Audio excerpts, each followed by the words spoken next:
Ladies and gentlemen, the President of the United States.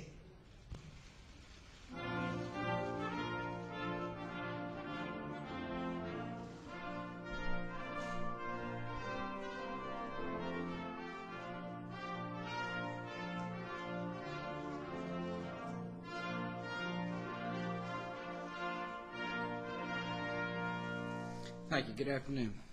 Welcome. Here we are in the East Room, a room that has had a long history. When President John Adams moved in, his wife Abigail used it to dry the family's laundry. Abraham Lincoln's children once raced their goats in this room during a reception. Over the rooms this year this room has been used for dances, concerts, weddings, funerals, award presentations, press conferences, and bill signings. Today we add another event to the storied legacy of the East Room, the first joint ROTC commissioning ceremony, and we're glad you're here. The young men and women we honor today represent the great diversity of the American people. You come from different backgrounds. You represent all 50 states and the District of Columbia, as well as Guam, Puerto Rico, American Samoa, and the U.S. Virgin Islands. And when you leave here today, you will wear on your shoulders the same powerful symbol of achievement, the gold bars of an officer of the United States Armed Forces. Mr. Secretary, thank you for joining us. Proud to be here with Secretary Bob Gates and Becky. I thank Pete Guerin, Acting Secretary of the Army. I appreciate so very much General Pete Pace, Chairman of the Joint Chiefs, General George Casey, Chief of Staff of the U.S. Army. You all have brought out some of the brass.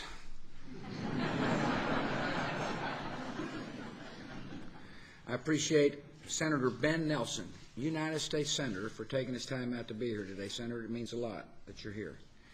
I thank the ROTC members being commissioned here today. I welcome your friends, and most importantly, I welcome your families. I appreciate all the others in our military here, too. Thanks for coming. We gather at a solemn moment for this country. Many of you were still in high school when terrorists brought death and destruction into our streets on September the 11th, 2001. You were high school students.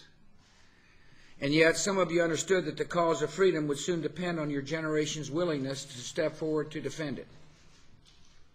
And when it came time to be counted, each of you volunteered, knowing full well the risks involved during a time of war.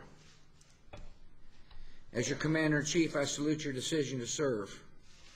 And I congratulate you on a fine achievement. The idea of providing college students an opportunity to train for a military commission has its roots in the old land-grant universities of the 19th century, which included a program of military science. The modern program dates to 1916, when the government established the Reserve Officers Training Corps to improve and standardize the training of junior officers. ROTC starts by identifying men and women of leadership and ability. It then prepares them morally, mentally, and physically for their responsibilities as officers in the finest armed forces in the world. As part of this preparation, you have been taught a way of life that elevates service above self. You have learned that honor is not just a word. It is a sacred inheritance to be preserved and handed down. You have learned that courage is not the absence of fear. It is the ability to do the right thing in spite of your fears. And you have learned that much is expected of our military officers.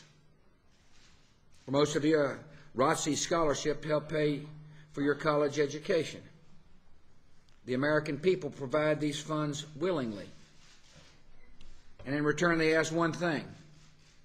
When their sons and daughters are put in harm's way, they will be led by officers of character and integrity. The path you've taken to this day is not an easy one. When your roommate slept in,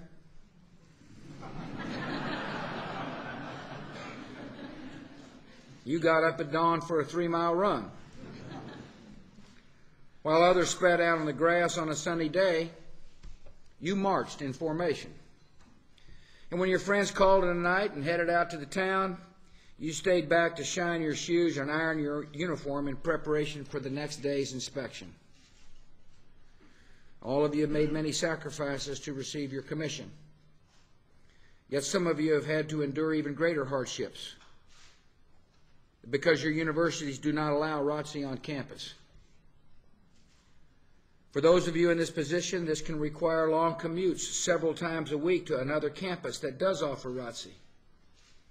So you can attend a military class, participate in a drill. Most of all, it means living a split existence, where your life as a cadet or midshipman is invisible to most of your fellow students. Every American citizen is entitled to his or her opinion about our military. But surely the concept of diversity is large enough to embrace one of the most diverse institutions in American life. It should not be hard for our great schools of learning to find room to honor the service of men and women who are standing up to defend the freedoms that make the work of our universities possible. To the cadets and midshipmen who are graduating from a college or university that believes ROTC is not worthy of a place on campus, here's my message.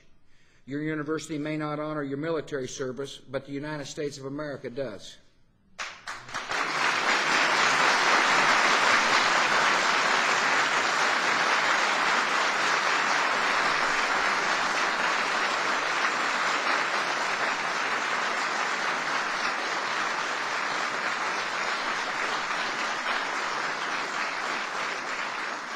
And in this, the People's House, we will always make a place for those who wear the uniform of our country.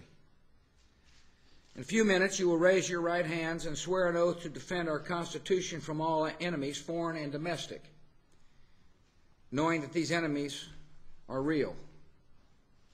You will receive your commissions as officers, knowing that you will soon have the lives of other men and women in your own hands.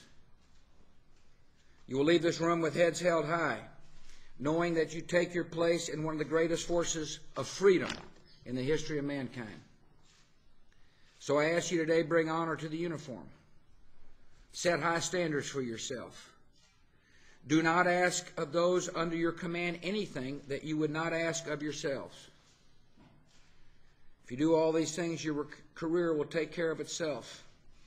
Your service will be a source of pride, and you will help build a safer and more hopeful world for our fellow citizens.